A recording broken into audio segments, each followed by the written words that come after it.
नमस्कार. सर्वसाधारणपणे लोकशाही देशामध्ये कोणतेही नवीन सरकार सत्तारूढ झालं तर मग त्या सरकारचा पुढची काही वर्ष एककलमी कार्यक्रम सुरू असतो आणि तो एककलमी कार्यक्रम म्हणजे आपल्या पूर्वसुरीनं म्हणजे आधीच्या दुसऱ्या पक्षाच्या सरकारला दोष देत राहणं.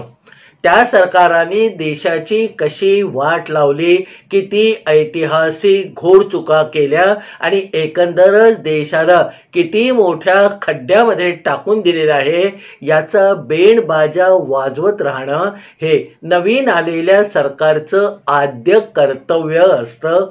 या सगळ्याला जगामध्ये एकमेव सन्माननीय अपवाद आहे आणि तो म्हणजे अमेरिकेचे राष्ट्राध्यक्ष अब्राहम लिंकन यांचा. अब्राहम लिंकनने सत्तारूढ झाल्यानंतर आपल्या पूर्ण कालखंडामध्ये चुकूनही कधीही आपल्या पूर्वसुरींना म्हणजे आधीच्या सरकारना एकाही शब्दाने दोष दिला नव्हता. पण भारत हे लोकशाही राष्ट्र आहे. इथे सत्ता बदल होत असतात. निवडणुकीच्या माध्यमातून नवीन सरकार सत्तारूढ होत असतं आणि जगाचा जो नियम किंवा पायंडा आहे त्या पायंड्याच्या अनुसार आपल्या पूर्वसुरींना दोष देण्याचा एककलमी कार्यक्रम पुढची वर्षानुवर्ष राबवला जातो. 1971 साली पंतप्रधान इंदिरा गांधींनी आपल्या सैन्य दलाच्या मदतीने पाकिस्तानचा अतिशय दारुण आणि निर्णायक असा पराभव केला. पाकिस्तानच्या दोनही आघाड्यांवर म्हणजे पूर्व पाकिस्तान आणि पश्चिम पाकिस्तानवर आपल्या तिन्ही दलांनी प्रचंड मोठे हल्ले केले आणि आपल्या शौर्याने पाकिस्तानला नामोहरम केलं आणि 16 डिसेंबर 1971 ढाक्यामध्ये पाकिस्तानी सैन्याने आपल्या सैन्यासमोर शस्त्र टाकले आणि शरणागतीच्या प्रस्तावावर सही करून दिली. त्यावेळेला आपले सैन्याधिकारी जगजीत सिंग अरोरा यांनी पाकिस्तानचे त्या प्रांताचे सैन्याधिकारी A.K. नियाझी यांच्याकडून ही शरणागती स्वीकारली आणि भारत हा पाकिस्तानला किती थोड्या अवधीमध्ये पूर्णपणे नमवू शकतो हे जगाने एकदा डोळे भरून बघितलं. इंदिरा गांधी पंतप्रधान असताना 1950 सालापासून आपल्या देशामध्ये एक वर्ग कायम असा होता आणि आजही आहे की ज्यांच्या मनामध्ये पंडित नेहरूंनी केलेल्या ऐतिहासिक अशा घोडचुकांचं वारू मनातल्या मनात अजूनही दौडत असतं आणि जेव्हा केव्हा वेळ मिळेल तेव्हा ही मंडळी या पंडित नेहरूंनी केलेल्या ऐतिहासिक घोडचुकांना पुन्हा पुन्हा उकळी आणत असतात. आपल्या देशामध्ये गेल्या 10-12 वर्षामध्ये या गोष्टी परत एकदा कारंजासारख्या वर येऊ लागलेल्या आहेत आणि ज्या माणसाला सर्वसामान्यपणे आपल्या देशावर प्रेम असतं त्याच्यावर या काही संकल्पनांचा भडीमार सुरू झाल्यावर देशातल्या जनतेला असं वाटायला लागतं की खरोखरच काश्मीर प्रश्नाचा विचका करण्याला पंडित नेहरू जबाबदार होते किंवा पंडित नेहरूंच्या काही ऐतिहासिक घोडचुकामुळे किंवा चुकीच्या धोरणामुळे काश्मीर ही आज समस्या बनून झालेली आहे. इंदिरा गांधींनी 1971 साली पाकिस्तानचा निर्णायक असा पराभव केल्यानंतर खरं तर तथाकथित पंडित नेहरूंच्या या घोडचुकांना पुरेसा लगाम घातला होता, त्या दुरुस्त करून टाकल्या होत्या. पण अजूनही पंडित नेहरूंनी केलेल्या घोडचुका उगाळणाऱ्यांना मात्र सिमला करारामध्ये काय लिहिलेलं आहे हे कधी आपण स्वतः वाचून बघावं असं वाटलेलं नाही आणि त्यामुळे त्यांची मानसिकता पंडित नेहरूंबद्दल त्यांच्या राजकारणाबद्दल जी आहे ती कालत्रयी बनणं किंवा बदलणं शक्य नाही. आपण मात्र या देशाचे सुखदान नागरिक म्हणून एका कुठच्याही गोष्टीच्या आहारी न जाता ऐतिहासिक सत्य तपासून बघून त्याच्यावरच आपलं मत ठरवावं असं मला स्वतःला वाटतं आणि माझ्या या मताशी आपण सर्वजण सहमत असाल असा नक्की एक विश्वास मला वाटतो. पंडित नेहरूंनी केलेल्या चुका 1971 सालातल्या सिमला कराराने इंदिरा गांधींनी दुरुस्त करून टाकल्या हे ऐतिहासिक सत्य आहे.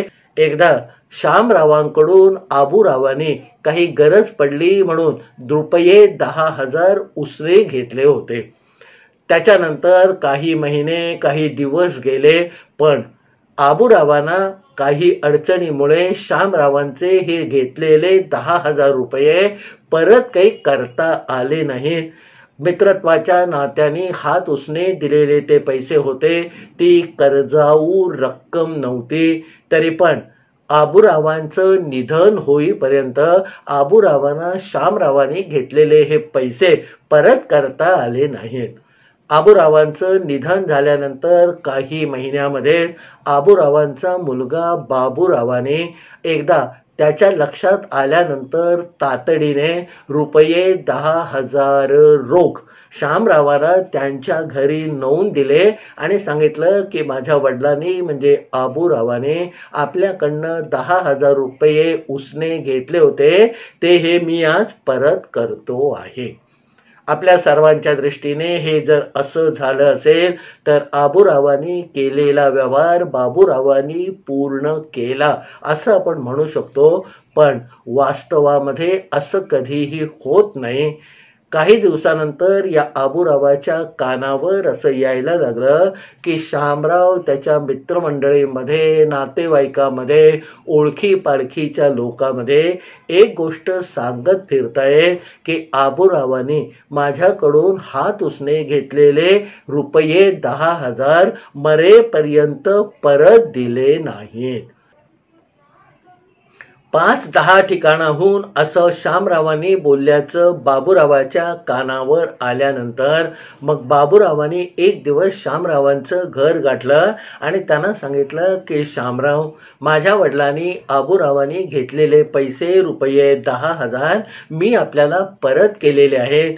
कदाचित आपलं वय झाल्यामुळे आपल्याला ते आठवत नसेल.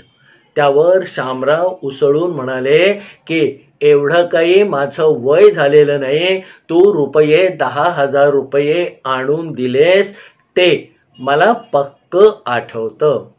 असा खुंटा हलवून बळकट करून घेतल्यानंतर मग बाबूरावांनी पुन्हा एकदा शामरावांचा मान राखून त्यांना हळुवारपणे विचारलं की शामराव, माझ्या कानावर असं आलेलं आहे की तुम्ही जागोजागी सांगत फिरता की आबूरावांनी घेतलेले 10,000 रुपये मरेपर्यंत परत दिलेले नाहीत, तर ते तुम्ही आजही असं का सांगता? त्यावर शामराव परत दुप्पट वेगाने उसळी घेत म्हणाले, रागाने म्हणाले की बाबूराव, मी बोलतो याच्यामध्ये काही खोटेपणा असेल तर ते मला सांग. आबूरावांनी त्यांच्या मृत्यूपर्यंत माझे घेतलेले रुपये 10,000 परत दिले नाहीत, हे सत्य आहे की असत्य आहे?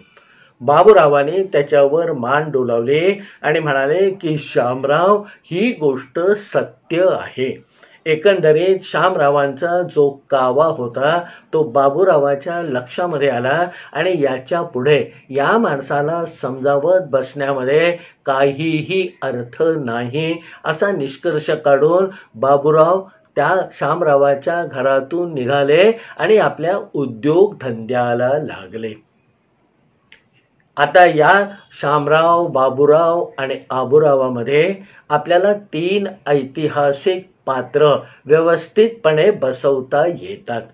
त्याच्यामधले शामराव म्हणजे आज आपल्या भोवती नेहरूंनी केलेल्या ऐतिहासिक चुकांचा जो दिंडोरा किंवा पडघम वाजवला जातो, ती माणसं म्हणजे शामराव. आबूराव म्हणजे पंडित जवाहरलाल नेहरू आणि बाबूराव म्हणजे इंदिरा गांधी.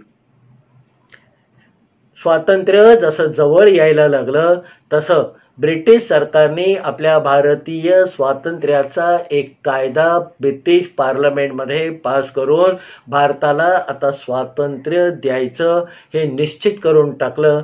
आणि त्याच वेळेला भारतामध्ये 565च्या आसपास जी छोटी छोटी आणि काही मोठी संस्थानं होती, त्या संस्थानांना मग ब्रिटिश सरकारने सांगितलं की बाबा आता भारत आणि पाकिस्तान असे 2 देश निर्माण होणार आहेत आणि तुम्ही आपापली संस्थानं या 2 पैकी एका देशाशी संलग्न किंवा विलीन करणं गरजेचं आहे। आणि त्याच्यामध्येही अशी अट आहे की भारत किंवा पाकिस्तान या दोन्हीपैकी एकाची निवड करताना त्याच्याशी तुमची भूमी संलग्नता असायला पाहिजे। म्हणजे तुमच्या आणि पाकिस्तानच्या किंवा भारताच्या सरहद्दी एकमेकांना कुठेतरी चिकटलेल्या असायला पाहिजेत, तरच त्या पाकिस्तान किंवा भारतामध्ये विलीन होण्याचा एक निर्णय तुम्ही घेऊ शकता, तेवढीच तुम्हाला मुभा आहे।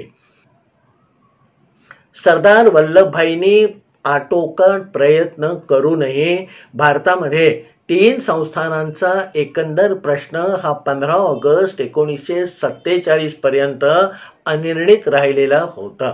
ही 3 संस्थानं होती आपल्या पश्चिमेकडचं जुनागड, आपल्या भारताच्या पोटामध्ये मराठवाडा विदर्भ या प्रांताला व्यापून असणारं हैदराबादचं संस्थान किंवा निजामशाही, आणि भारताच्या उत्तर टोकाला असलेलं काश्मीरचं संस्थान। स्वातंत्र्यानंतर काही महिन्याच्या आत जुनागडने आपली मनीषा ही पाकिस्तानमध्ये विलीन होण्याची जाहीर केली होती। त्या दृष्टीने जुनागडच्या राजाने पाकिस्तानच्या मोहम्मद अली जियांबरोबर संधान पुरेसं बांधलंही होतं, पण त्याच वेळेला जुनागडची जनता मात्र भारतामध्ये विलीन होण्यासाठी उत्सुक होती आणि त्यामुळे जुनागडमध्ये सार्वमत घेतलं गेलं आणि 91% मतदान अधिक जे झालं ते आपल्या भारताच्या बाजूने झालं आणि मग जुनागड हे भारतामध्ये विलीन झालं। त्याच वेळेला काश्मीरमध्ये हरिसिंग नावाचा राजा राज्य करत होता आणि त्याने एक वेगळंच धोरण आखलेलं होतं। भारत आणि पाकिस्तान यांच्यापैकी कुणीही आपल्यावर जर जबरदस्ती करायला लागलं तर मग ब्रिटनची मदत घ्यायची, ब्रिटनचा राजा धावत येईल, आपल्याला मदत करेल, अशी काहीशी खुशीची गाजरं हे राजे हरिसिंह खात होते। आणि त्यामुळे सरदार वल्लभभाई पटेलांनी आटोकाट प्रयत्न करूनही, लॉर्ड माउंटबॅटन यांनी आपलं वजन खर्च करूनही या राजा हरिसिंहाने कोणालाही दाद दिलेली नव्हती।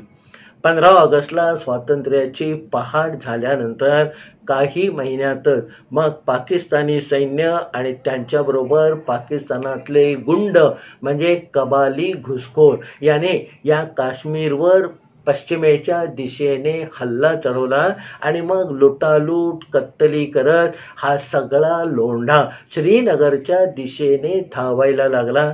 काही दिवसातच श्रीनगरच्या सीमेवर हे लुटारूंचं सैन्य येऊन जेव्हा थांबलं तेव्हा हरिसिंहाला आपल्या राज्याची आणि त्याहीपेक्षा आपल्या जीवाची भीती वाटायला लागली आणि मग हे राजे रातोरात श्रीनगर सोडून जम्मूमध्ये येऊन सुरक्षित ठिकाणी आसरा शोधायला लागले। आणि त्याच वेळेला भारताच्या पंतप्रधान पंडित जवाहरलाल नेहरूंबरोबर त्यांनी संधान साधलं आणि काही करून माझा जीव आणि माझं राज्य वाचवा असं विनंती वजा अर्ज पाठोपाठ करायला सुरुवात केली। त्यावेळेला पंडित जवाहरलाल नेहरूंनी कणखर भूमिका घेतली आणि सांगितलं की बाबा तुम्ही आमच्या भारताचा भाग नसल्यामुळे आमचं सैन्य येऊन तुमचा बचाव करू शकत नाही। आपल्या जीवावर आलेलं हे पाकिस्तानी सैन्य आणि त्याचा एकंदर कत्तली आणि लुटालुटीचा तो प्रताप बघून मग घाईघाईने या राजा हरिसिंहाने विलिनीकरणाच्या प्रस्तावावर सही करून दिली। काश्मीर हे भारताचा अविभाज्य भाग झालं आणि मग नेहरूंनी आणि सरदार वल्लभभाई पटेलांनी तातडीने कारवाई करून आपलं सैन्य विमानाने श्रीनगरमध्ये उतरवलं आणि मग आपल्या भारतीय सैन्याने या पाकिस्तानी सैन्य आणि कबाली दरोडेखोर किंवा लुटारूंचा पुरता बंदोबस्त केला. इतक्या थोड्या अवधीमध्ये दिल्लीहून श्रीनगरपर्यंत भारतीय सैन्य येईल आणि आपण पाकिस्तानी सैन्याला आणि ज्या दरोडेखोर लुटारूंना घुसवलेलं आहे त्यांचा पराभव होईल असं मोहम्मद अली जिन्नांना वाटलं नाही आणि म्हणून मग त्याने पाकिस्तानी सैन्याच्या जीवाची भीती वाटी, त्यांची सरसकट कत्तल होऊ नये म्हणून संयुक्त राष्ट्र संघामध्ये आपल्या पंतप्रधानांना पाकिस्तानच्या पाठवलं आणि मग पाकिस्तानने नेहमीप्रमाणे तिथे आपलं एक रडगाणं गायला सुरुवात केली की आम्हाला पाकिस्तानी सैन्याला भारतीय सैन्य विनाकारण हेलपाटून काढत आहे, आमच्यावर अत्याचार करत आहे. संयुक्त राष्ट्र संघाने मग आपली भूमिका मांडण्यासाठी पंडित जवाहरलाल नेहरूंना त्या ठिकाणी बोलावलं. तेव्हा पंडित जवाहरलाल नेहरूंनी कणखरपणे सांगितलं की काश्मीर हा भारताचा अविभाज्य भाग असल्यामुळे काश्मीरच्या संरक्षणासाठी जे जे करावं लागेल ते आम्ही करणार आहोत आणि त्यासाठी कोणत्याही आंतरराष्ट्रीय कायद्याची आम्ही पायमल्ली करतोय असं नाही. त्याच वेळेला मग पाकिस्तानने एकंदर नेहरूंचं कणखर बोलणं आणि रोजच्या रोज आपल्या सैन्याला पडणारा मार याच्यातून एक वेगळंच टुमणं संयुक्त राष्ट्र संघामध्ये लावलं की काश्मीरमध्ये तुम्ही सार्वमत म्हणजे प्लेबिसाईट घ्यायला पाहिजे आणि तिथल्या जनतेने ठरवायला पाहिजे की त्यानं पाकिस्तानात विलीन व्हायचंय की हिंदुस्थानचा भाग बनायचंय. त्यावेळेला पंडित जवाहरलाल नेहरूंनी आपलं सगळं राजकीय शहाणपण वापरून आणि असलेल्या त्या कसोटीच्या क्षणी तात्पुरती किंवा वरवरची मलमपट्टी म्हणून त्या ठिकाणी सार्वमताचा प्रस्ताव मान्य केला. पण त्याच्या मागे आणि पुढे शब्दांची अशी गाडी जोडली होती की केवळ नेहरूच ते त्यावेळेला करू शकत होते. नेहरूंनी या सार्वमताचा प्रस्ताव मान्य करताना सांगितलं की पाकिस्तानमध्ये जेव्हा पूर्ण शांतता नांदेल आणि भारताला जेव्हा वाटेल की सार्वमत घेण्यासारखी परिस्थिती आत्ता काश्मीरमध्ये आहे तेव्हाच आम्ही तिथे सार्वमत घेऊ. आणि नेहरूंनी जर सार्वमताला संयुक्त राष्ट्र संघामध्ये मान्यता दिली नसती तर त्याच्या विरुद्ध तुम्ही जुनागडमध्ये सार्वमत घेऊन तो प्रदेश आपल्या ठिकाणी जोडून घेतलेला आहे, मग काश्मीरमध्येच तुम्ही सार्वमताला नाही कसं म्हणू शकता असं संयुक्त राष्ट्र संघाने नेहरूंना विचारलं असतं आणि मग तिथे आपली राजकीय कोंडी झाली असती.